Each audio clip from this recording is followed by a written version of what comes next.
कोल्हापूर शहरात किंवा मध्ये कुठं थांबवलं जाणार आहे का, त्यांना विनंती केली जाणार आहे?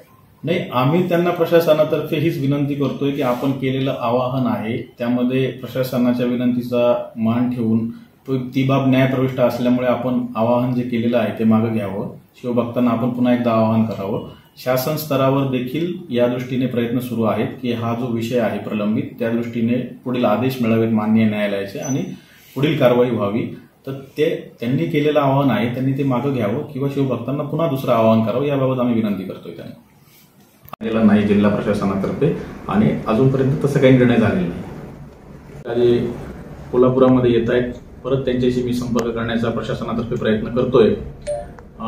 तरी देखील जर ते त्या आपल्या आंदोलनावर किंवा विशाळगडावर जाण्यासाठी ठाम राहिले तर त्या दृष्टीने संपूर्ण जिल्हा प्रशासन असेल, पोलीस प्रशासन असेल, बंदोबस्ताची देखील आखणी आम्ही करतोय.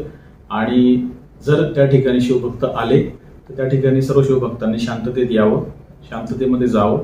कुठल्याही अनुचित प्रकार किंवा कायदा सुव्यवस्थेची परिस्थिती त्या ठिकाणी निर्माण होऊ नये हे देखील आवाहन मी जिल्हा प्रशासन व पोलीस प्रशासनातर्फे करतोय.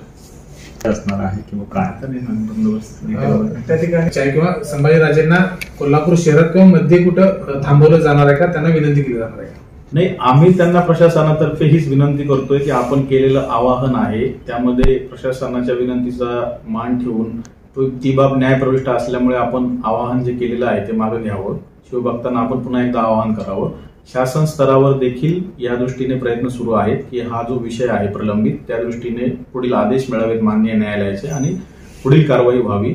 तर ते त्यांनी केलेलं आवाहन आहे त्यांनी ते मागे घ्यावं किंवा शिवभक्तांना पुन्हा